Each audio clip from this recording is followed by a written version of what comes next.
Harkin and I drove the red bus to the entrance of the city where Valentine had said a group of people called the Scraggs lived. When we arrived, Harkin's face showed signs of distress. He spoke only one word to me that morning. It was home. We had come back to the place where it had all begun, where the beginning of the end had taken place. Somewhere here was the one building which had ignited the end of the world. We both left the bus and walked out into the devastation. As far as the eye could see, there was just barren wasteland. Life as man had known it had gone. The city had been turned into a massive graveyard, and all about it were scattered those who had once lived. I sat on a mound of ground as Harkin went about the bodies. I could no longer take the view. As the sun behind shone bright, how like any other day it looked, but this was the day of nightmare. A day which no man could ever imagine taking place, and yet, in the back of all our minds, we knew one day this would be the end of mankind.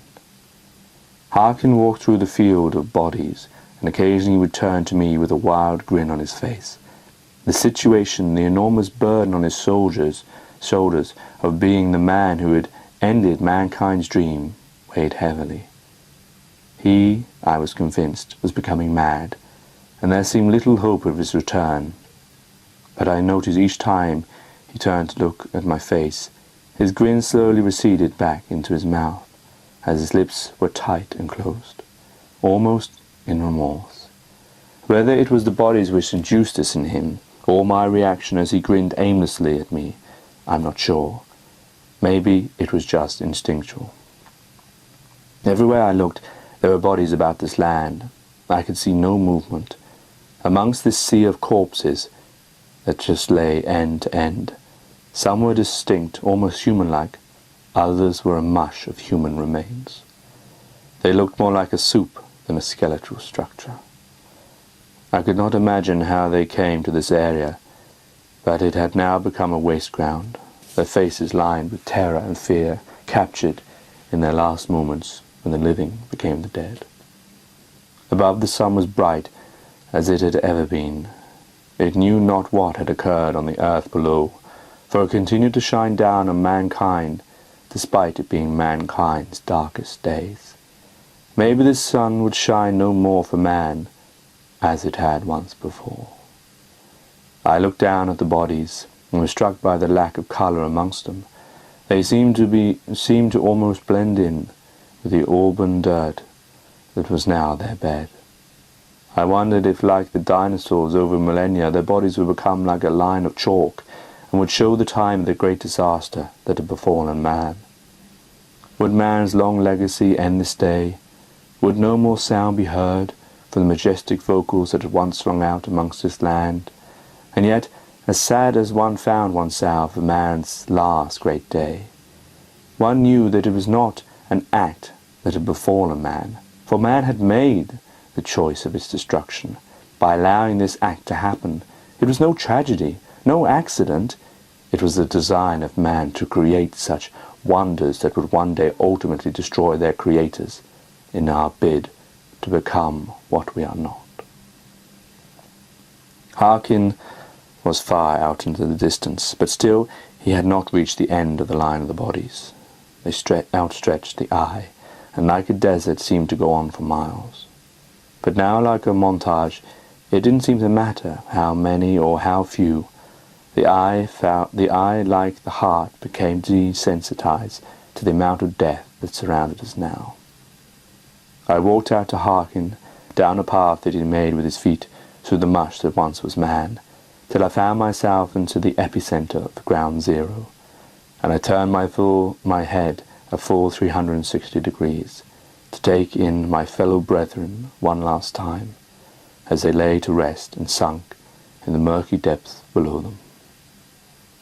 I placed my hand upon Harkin, the only friend I had left in this world. He turned around to look at me, and I noticed in his eyes that of tears. I held on to him as I looked on into the carnage.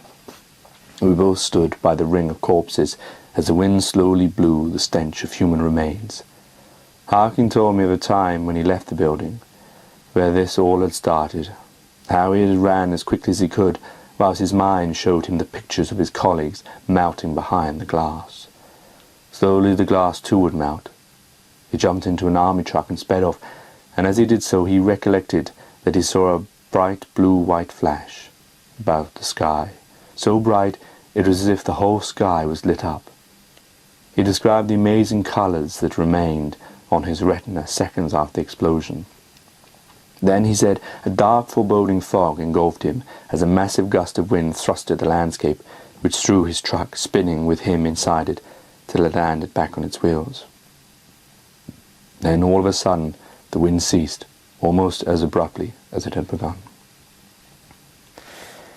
He recounted that he was left in a silence in which he thought the whole planet would crack open, and it seemed, and any second.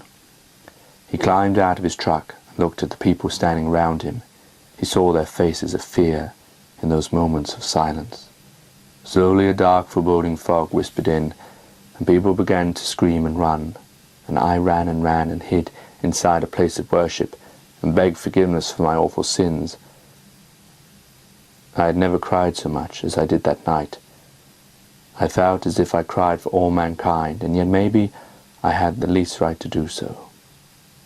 As he explained the events to me, I felt another white flash across my eyes, as I had many times since my awakening, and then I saw myself walking down the street, ordinarily just about my days, as if I had a whole lifetime to spend, and then I was hurtled off my feet as the strong wind rattled everything that went by. The car alarm sounding was the last noise I heard as I blacked out. "I remember," I said. "I remember where I was when it happened, how I came to awake to this," Harkin replied. "Son, you're lucky. I'd pay anything to be able to just have one moment without the knowledge of this." But I also knew now that these white flashes were that of the disease. How long I had left I did not know. How long any of us had left was also unknown. We continued to walk further on. As we did so, I saw in the distance buildings, and in the buildings I saw lights.